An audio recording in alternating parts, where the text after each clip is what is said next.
Hello and welcome back to Humans and Society. This video focuses on the topic Filipino social thinkers under the subject Disciplines and Ideas in the Social Sciences. Western models and concepts have been applied by social scientists around the world to explain the different workings of society. They provide useful background in the study of most social issues and problems.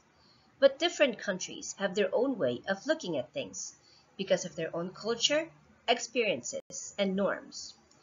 Filipino intellectuals emerged and discussed the roots of Filipino nation, their cultural identity, and a sense of belonging with their community.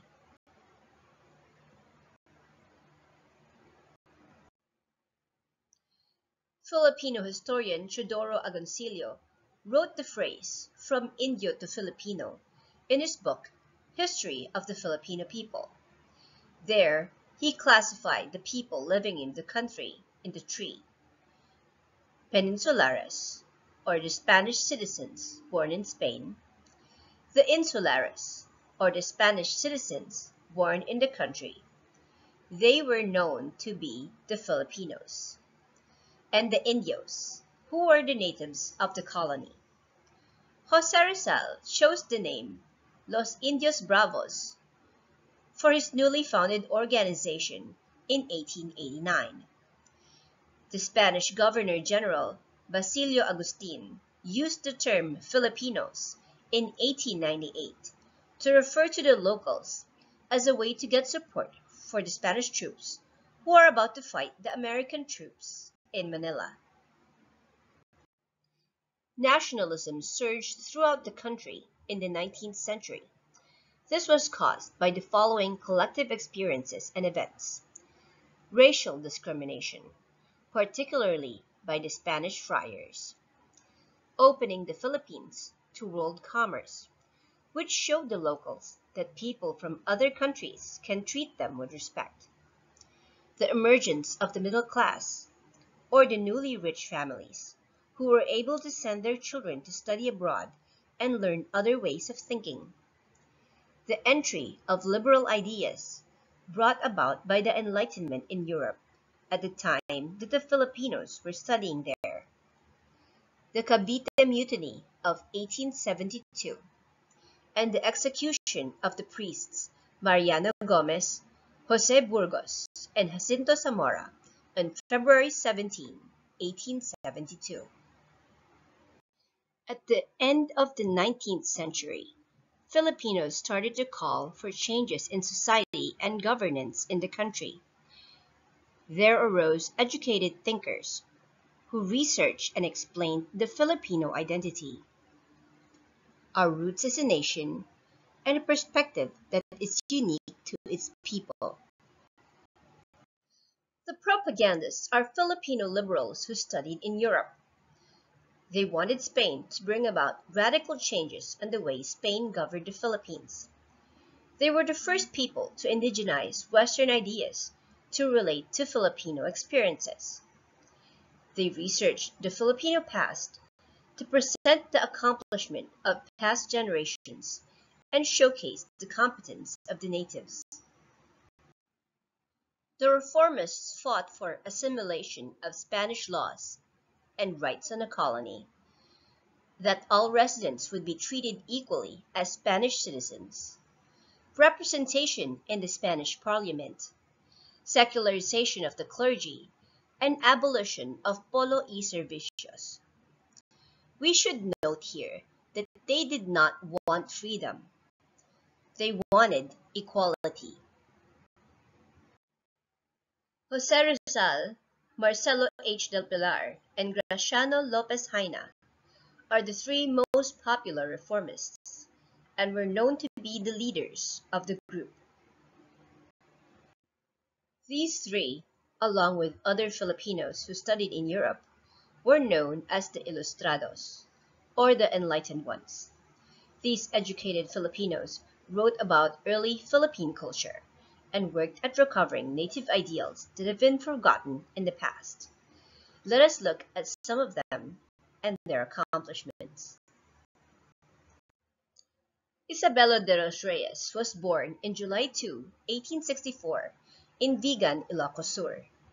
He founded the Iglesia Filipina Independiente, also known as the Aglipayan Church, with Gregorio Aglipay. He made many historical and ethnographical researches to establish the Filipino identity, published as newspaper articles. He wrote that when the Spaniards arrived in the Visayas, the place already had a population who engages in foreign trade. He explained the barangay as the basic political unit of the islands, with the dato or sultan as the local chieftain.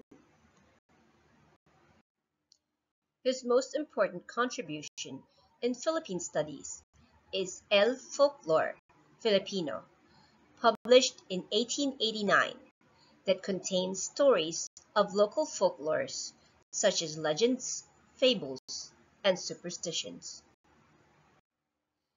Pedro Paterno was born on February 27, 1858, in Santa Cruz, Manila.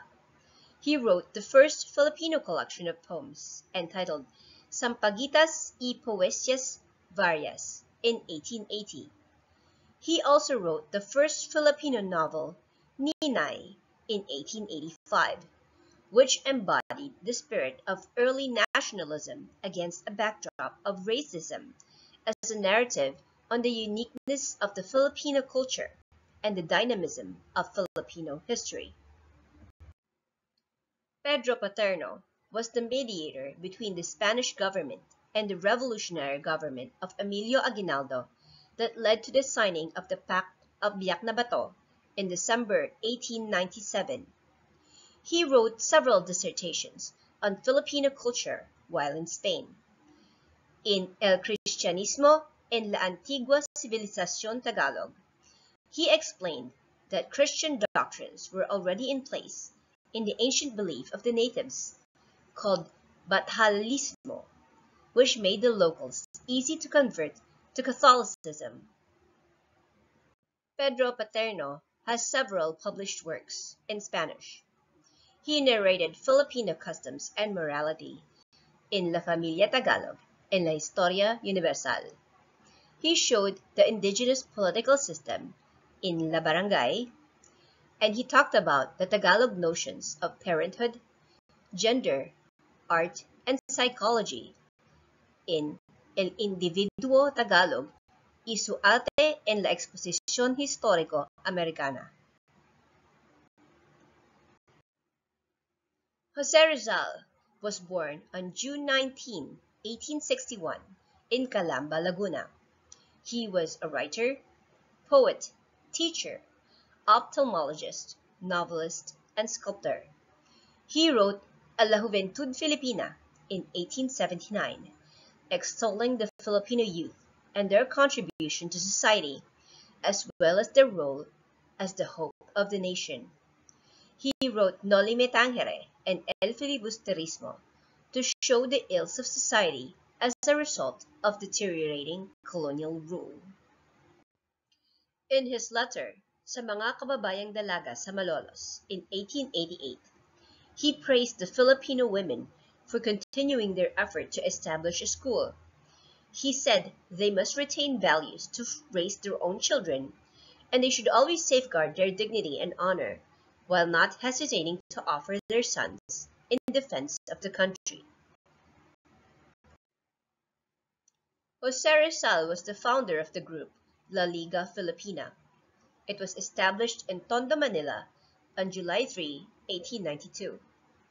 The group has several aims: to unite the whole archipelago into one compact, vigorous, and homogeneous body, the mutual protection of every want and necessity, defense against all violence and injustice, encouragement of instruction, agriculture, and commerce, and the study and application of reforms. As a formal organization, La Liga Filipina held screenings for its applicants and collected membership fees. Monthly dues were collected for the member or his son who, while not having means, shall show application and great capacity, shall be sustained. The poor, who shall be supported in his right against any powerful person. The member, who shall have suffered any loss, shall be aided.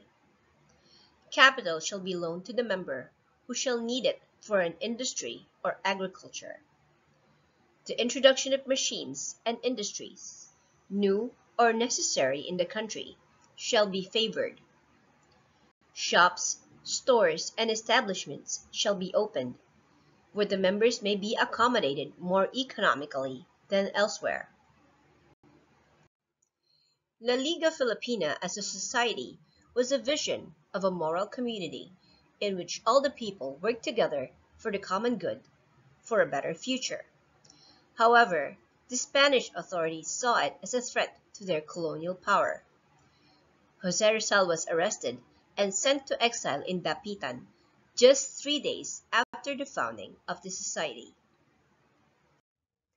Before we continue, please like the video, subscribe to the channel, and ring the bell for notifications. Comment below for topics you would like to be discussed in future videos. After Rizal's arrest, the members of La Liga Filipina separated into two factions: those who fully supported the reformist goals of José Rizal, and those who wanted a more radical change to happen in the country and its people. Cuerpo de Compromisarios was a more moderate group formed after the dissolution of La Liga Filipina. This group composed of mostly the middle class, who did not want to directly oppose the Spanish government.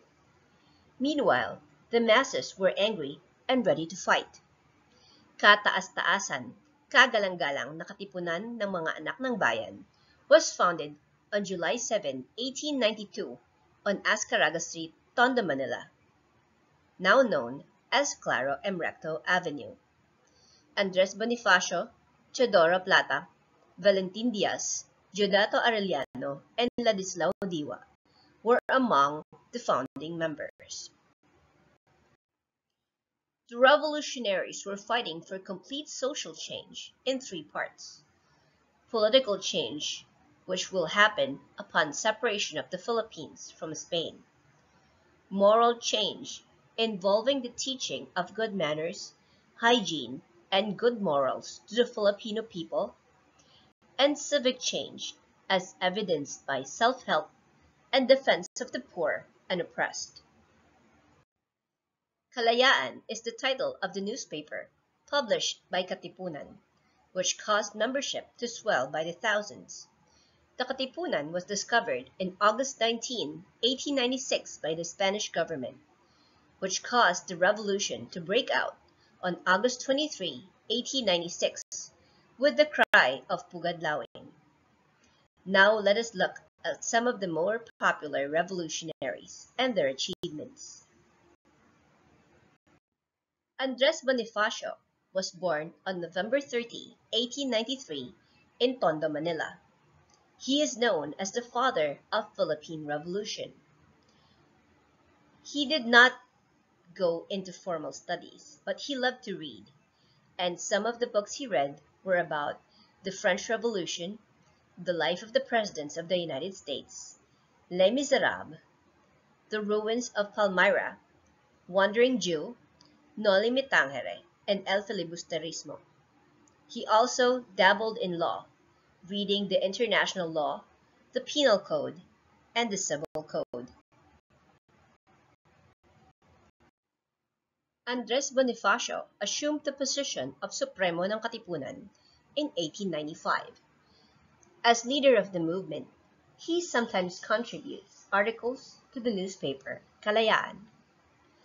Ang dapat mabatid ng mga Tagalog was the most important item in the Kalayaan issue of January 1896. It is a manifesto that placed the struggle of the Filipino people for freedom in a framework of meaning which is traditional in nature. Emilio Jacinto was born on December 15, 1875, in Trozo, Manila. He is known as the brains, or ang utak ng Katipunan. He was not an original member, but a later recruit. He joined the Katipunan in 1894 and quickly rose as the right-hand man of Bonifacio, who considered him the eyes of the Katipunan and the soul of the revolution. Emilio Jacinto became the secretary of Katipunan and the editor of Kalayaan. The second most important item in Kalayaan is Pahayag in 1896. This is Jacinto's manifesto, where Kalayaan is personified and appeared as a youth in darkness. Kartilya ng Katipunan was also written by Jacinto as a guide for prospective members to join the society. It contains 14 points to which all members must adhere. Apolinario Mabini was born on July 23, 1864 in Tanawan, Batangas. He is known as the Utak ng Revolusyon and the Sublime Paralytic. He became advisor of the revolutionary government and was the first prime minister of the Philippines.